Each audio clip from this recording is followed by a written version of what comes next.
Doctor Yunus আলাদিনের চেরাগ নিয়ে আসছে। যার যত দাবি দেওয়া আছে সব এখনই আদায় করে নিন। একদিকে বন্যায় সব ভেসে যাচ্ছে, অন্যদিকে এক একজনের এক এক দাবি দেওয়া,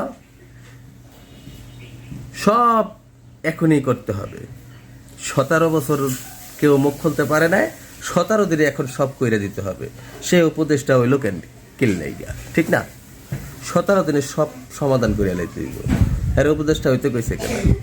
ব্যাপারটা এরকম হয়ে দাঁড়াইছে না? দেশের একটা ক্রাইসিস মুহূর্ত যাচ্ছে।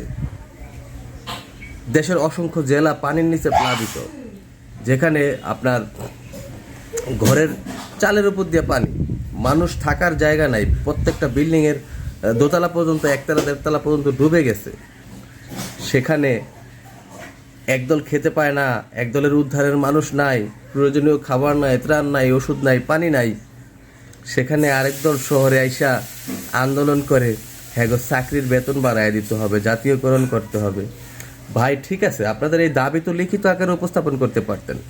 এরপরে যদি আপনাদের কথা না মানতো, না শুনতো সরকার বা বর্তমান যে আছে সে যদি না শুনতো, ডক্টর ইউনূস যদি আপনাদের কথা না রাখতো, তাহলে আপনারা একযোগে আন্দোলন করে ঘেরাও করতেন অফিস আদালত, ঠিক আছে।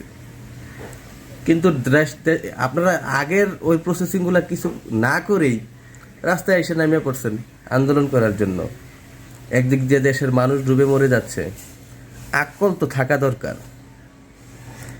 আক্কল না থাকলে জায়গায় জায়গায় আক্কল সালামি দিতে হয়। এখন অবশ্য আক্কল সালামি দিচ্ছেন আপনারা।